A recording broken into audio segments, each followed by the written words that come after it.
Cordial saludo a todos.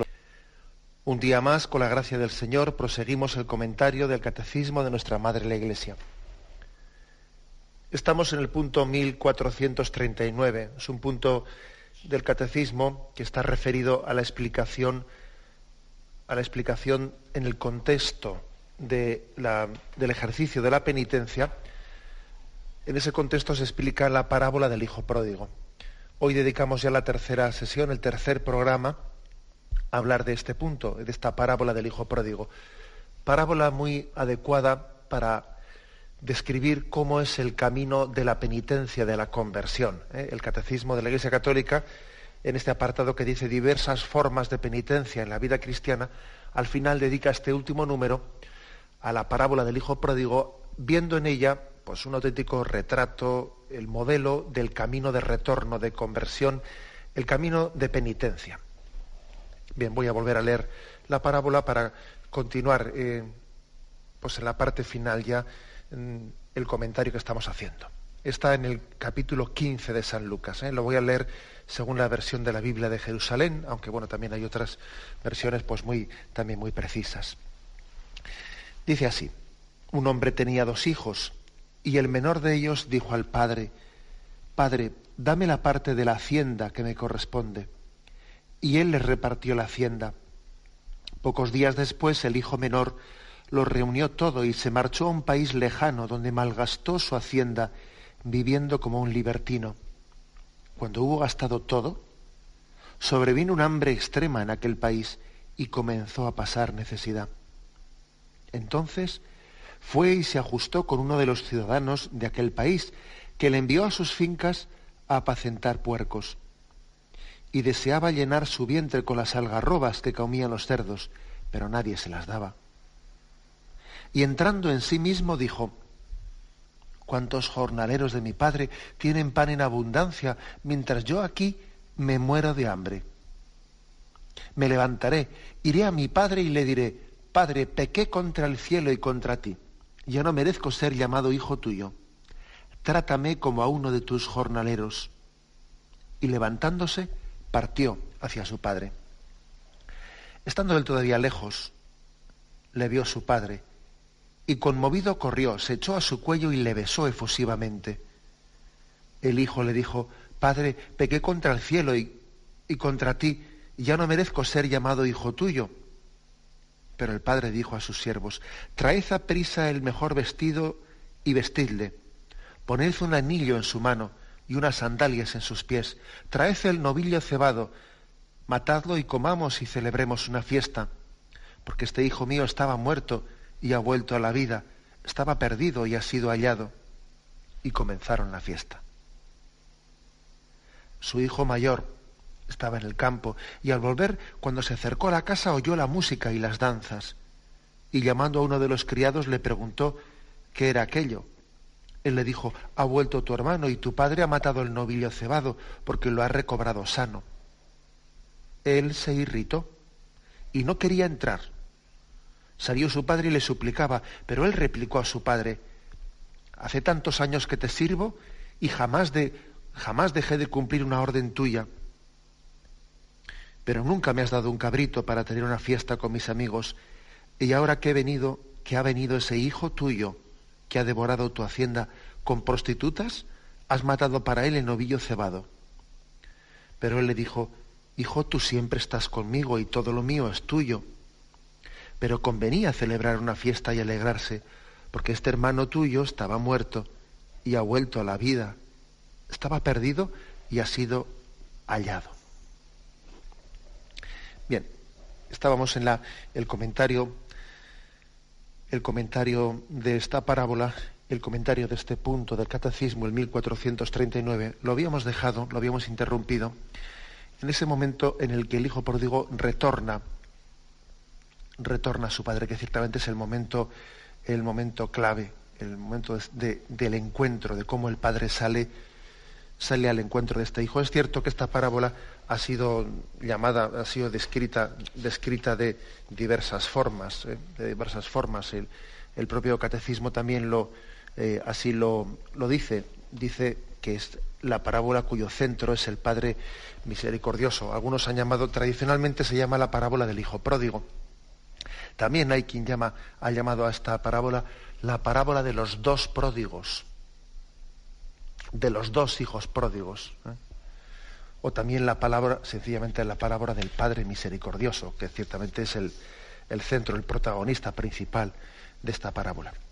Bien, pero continuando con el comentario. Hay un aspecto un detalle que no se nos puede pasar desapercibido, que es en el versículo 18, en esa reflexión que hace el hijo pródigo entrando dentro de sí, razonando en su interior, él formula una frase que es la siguiente: le diré a mi padre, Padre, pequé contra el cielo y ante ti.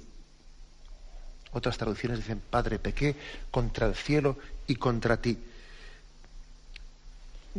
¿Qué quiere decir esta expresión? Es una expresión importante porque el hijo pródigo comienza a tener conciencia, comienza levemente a tener la conciencia de que su pecado no únicamente ha afectado a su padre, sino que afectando a su padre ha afectado también a Dios. Es como si dijese, ofendí al cielo al ofenderte a ti. Ofendí al cielo al ofenderte a ti. Es como comenzar a caer en cuenta de que en nuestro pecado no solo tiene unas consecuencias horizontales, también el pecado tiene unas consecuencias verticales en nuestra relación con Dios. No se puede ofender al prójimo sin ofender al mismo tiempo a Dios. Esta reflexión del hijo pródigo, he pecado contra el cielo y contra ti, ofendí al cielo al ofenderte a ti, es un paso muy importante, es una toma de conciencia del hijo pródigo que le va a hacer en ese camino de penitencia, poco a poco le va a hacer ir pasando de la atricción a la contrición. ¿Os acordáis que ayer decíamos que, pues que la doctrina espiritual católica distinguía entre atricción y contrición? Y a la atricción es el dolor de nuestros pecados, pero el dolor por las consecuencias que se pueden derivar de los pecados. Me pesa porque podéis castigarme con las penas del infierno, ¿no? Dice, ese es el dolor de atricción. Y el dolor de contrición es, me pesa de todo corazón de haberos ofendido. Esa es la contrición. La contrición es el dolor por no haber respondido al amor de Dios. La atricción es el dolor por las consecuencias que se pueden derivar malas para mí del pecado que he cometido. Bien, pues el hijo pródigo está claro que él comienza un arrepentimiento de atricción, diciendo, pero si es que vivo aquí entre puercos, vivo hecho un desgraciado. El pecado me ha llevado a perder, mi dignidad, ¿no? Y poco a poco va pasando del dolor de atricción al de contrición. Pues bien, una de las cosas que más le ayuda en este proceso, del paso de la atricción a la contrición, es el hecho de encontrarse, de haber reflexionado con esa doble dimensión que tiene el pecado. Pequé contra el cielo y contra ti. Es decir, yo no puedo ofender a mi Padre sin ofender al mismo tiempo a Dios Padre. Mi pecado no solo es una ofensa al prójimo, también es una ofensa contra Dios Padre. Eso es una reflexión importante. No sabemos hasta qué punto el hijo pródigo sería consciente de ello, pero en esa formulación contra el cielo y contra ti se estaba purificando y estaba poniéndose en un camino de conversión auténtica. Pero bien, el momento clave que arranca una conversión más perfecta, el momento clave es el momento del encuentro. El momento en el que dice el Evangelio en el versículo 20, y levantándose partió hacia su padre. Estando él todavía lejos, le vio su padre y conmovido corrió. Se echó a su cuello y le besó efusivamente. Esta es la clave, ¿no?, de la parábola. Es la clave porque la iniciativa, pensaba el hijo que la iniciativa del retorno la estaba teniendo él. Y la sorpresa es descubrir que la iniciativa de ese retorno la había tenido el padre, porque el padre estaba suspirando por ese retorno. Aquí también nos acordamos de aquellas palabras del Evangelio de San Juan: nadie viene a mí si mi Padre no lo atrae. El hijo pródigo ha vuelto al Padre porque el amor del Padre le ha atraído. El Padre suspiraba por ese retorno. De hecho, el Padre no ha esperado a que el otro llegue a casa, sino que ha salido en su búsqueda. Estando lejos, salió y corrió en su búsqueda. Y conmovido, dice también en otras traducciones, al Padre le dice exactamente, voy a leer una traducción que también es muy iluminadora, todavía estaba lejos cuando su Padre lo vio, le dio un vuelco el corazón y corrió a arrojársele al cuello y besarlo con cariño. Le dio un vuelco el corazón, o conmovido también, ¿no? Son distintas traducciones pues, del original griego. Lo que nos sorprende es la sorpresa de Dios Padre, una sorpresa, una alegría que está descubriendo el sufrimiento que había habido por la ausencia. La alegría revela el drama que había existido en el corazón del Padre en todo este tiempo en el que su Hijo había estado fuera.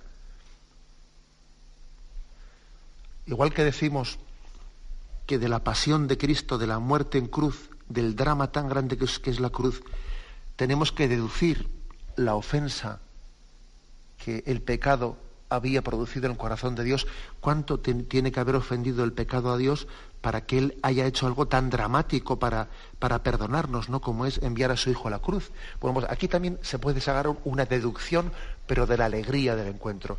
Pero cuánto habrá sufrido el corazón del Padre, siendo así que ahora vive con un tono tan alegre, ¿no? Y tan festivo el reencuentro con su Hijo. ¿Cuál habrá sido el sufrimiento de la ausencia para gozar así con la presencia?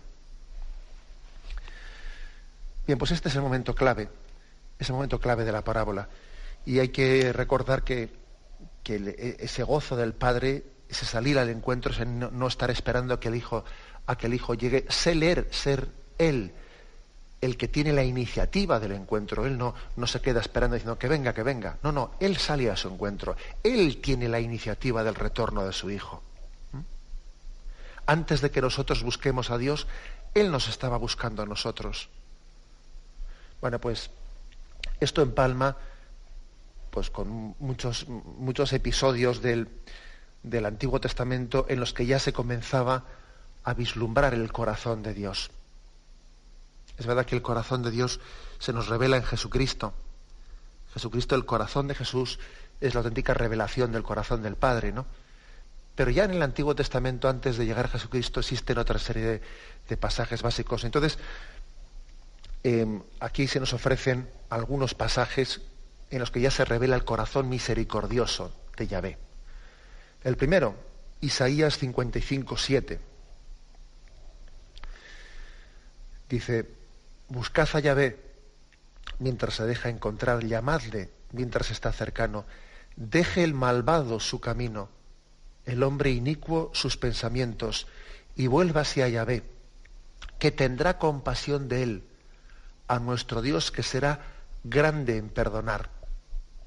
O sea que ya en el Antiguo Testamento, ya en Isaías 55:7, se le llama a Yahvé grande en perdonar, rico en misericordia, rico en misericordia. ¿Os acordáis de aquella encíclica de Juan Pablo II que tuvo como título Dives in Misericordia, rico en misericordia? El Señor es grande en perdonar, rico en misericordia. Otro pasaje es el de Isaías 49, versículos del 14 al 16.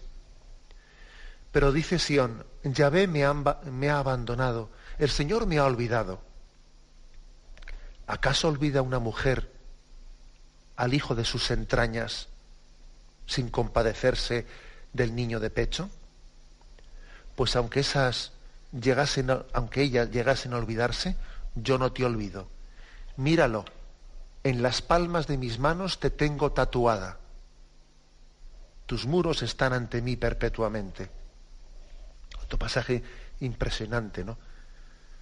Estás tatuado en la palma de Dios, como diciendo: Dios no se puede olvidar de ti. tu nombre está grabado, ¿no?, como a fuego, está tatuado en la palma, como cuando nosotros hemos escrito en la palma, a veces hacemos eso, ¿no?, con el bolígrafo, para que no se nos olvide una cosa, escribimos una cosa en la palma de la mano para que no se nos olvide. Bueno, pues dice, míralo, en las palmas de mis manos te tengo tatuada. ¿Cómo me voy a olvidar yo de ti? ¿Es que puede una madre olvidarse del hijo de sus entrañas? Pues aunque eso llegase a ocurrir, que por desgracia ya vemos que ocurre a veces, y también una madre es capaz de cometer el pecado, pues de despreciar al hijo de sus entrañas y abortar, puede llegar a ocurrir eso, pero dice, pero aunque esa barbaridad llegase a ocurrir, yo jamás me olvidaré de ti. Es uno de los pasajes del Antiguo Testamento en los que ya comienza a vislumbrarse el corazón misericordioso de Dios. Ahí se comienza a mostrar.